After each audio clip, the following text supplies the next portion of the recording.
Hi hello welcome to Vani's kitchen. ఈరోజు వాణీస్ కిచెన్లో simple and ఈజీగా అయిపోయే పల్లీ చట్నీ. పల్లీ చట్నీయే కదా మాకొచ్చు మేము చేస్తాము అని అనుకుంటున్నారా? పల్లీ చట్నీ ఒక్కొక్కళ్ళు ఒక్కొక్క టేస్ట్లో అలాగే ఒక్కొక్క ఇంగ్రీడియంట్స్ యాడ్ చేసి చేస్తారండి. నేను చేసిన ప్రాసెస్లో చేయండి, చాలా టేస్టీగా ఉంటుంది. ముందుగా వెడల్పుగా ఉండే ఒక బాండిల్ తీసుకొని దాంట్లో కొంచెంగా ఆయిల్ వేయాలి.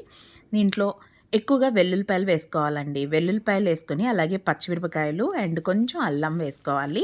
వెల్లుల్లిపాయలు అల్లం కంటే ఎక్కువ మోతాదులో వేస్తే మనకి పల్లీ చట్నీ మంచి టేస్ట్ వస్తుందన్నమాట. ఆ ఫ్లేవర్ కూడా చాలా బాగుంటుంది. 2 ఉల్లిపాయలు చీలికలుగా ఇలా కట్ చేసి వేసుకోవాలి. వెల్లుల్లిపాయ ఎందుకు ఎక్కువగా తీసుకున్నామంటే చెప్పాను కదా, చాలామంది అల్లము వెల్లుల్లిపాయ ఈక్వల్గా తీసుకుంటారు. అలా కాకుండా వెల్లుల్లిపాయలు ఎక్కువగా తీసుకోవటం వల్ల మన చట్నీకి మంచి ఫ్లేవర్ అనేది యాడ్ అవుతుంది. కొంచెం సాల్ట్ వేస్తే ఆనియన్స్ కూడా బాగా వేగిపోతాయి అన్నమాట. ఆనియన్స్ బాగా వేగిపోయాయి అన్నప్పుడు పల్లీలు వేసుకోండి. పల్లీలు అనేది కొంచెం ఎక్కువగా వేసుకుంటే బాగుంటుంది. మీకు ఉల్లిపాయ టేస్ట్ ఎక్కువగా కావాలి అంటే ఉల్లిపాయలు ఎక్కువగా ఉంచండి. పల్లీలో టేస్ట్ ఎక్కువగా కావాలి అంటే పల్లీలు ఎక్కువగా వేసుకోండి. డిపెండ్స్ ఆన్ యువర్ టేస్ట్ అనమాట. సో ఇట్లా నేను ఆనియన్ ఎక్కువగా తీసుకున్నాను, అలాగే పల్లీలు కొంచెం 1 కప్పు వేసుకున్నాను. లేదు అంటే మీరు 2 కప్పుల పల్లీలు వేసుకున్నా కూడా చాలా బాగుంటుంది. స్పెషల్గా ఇడ్లీలో తిన్నప్పుడు కొంచెం చట్నీ మనకి నీరులాగా ఉంటే బాగుంటుంది. అంటే పలుచగా గట్టిగా ఉండేదానికంటే దోశ అట్లాంటివి తిన్నప్పుడు, వడలు అట్లా తిన్నప్పుడు కొంచెం గట్టి చట్నీ బాగుంటుంది. సో నేను ఇడ్లీకి చేస్తున్నాను కనుక పలుచగా ఉండటానికి ఈ ప్రాసెస్ అయితే నేను ఫాలో అవుతున్నాను. దీంట్లో కొంచెం చింతపండు కూడా వేసుకోండి. చింతపండు కూడా ఎక్కువగా వేస్తే మనకి ఎక్కువ పులుపు వచ్చి టేస్ట్ అనేది మారిపోతుంది.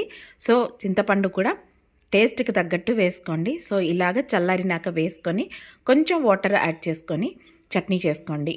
అసలు నిజంగా ఎంత బాగుంటుందంటే ఇడ్లీలోకి నీరు చట్నీయే చాలా బాగుంటుందండి. దీంట్లో రకరకాల చట్నీలు చేస్తారు, బట్ ఈ చట్నీ ఏంటంటే ఉల్లిపాయ ఫ్లేవర్తో వెల్లుల్లిపాయ ఫ్లేవరు అలాగే అక్కడక్కడ మనకి వేరుశనగ పప్పు టేస్ట్ తెలుస్తూ చాలా చాలా బాగుంటుందన్నమాట. దీనికి సింపుల్గా పోపు అనేది ఇలా వేసుకోండి. ఇంగువ వేయటం మాత్రం మర్చిపోవద్దు. కంపల్సరీగా మన పోపులో ఇంగువ వేసుకోండి. ఇంగువ వేసుకొని ఇలాగ అన్నీ వేగినాక మన చట్నీలో కలిపేసుకోవటమే.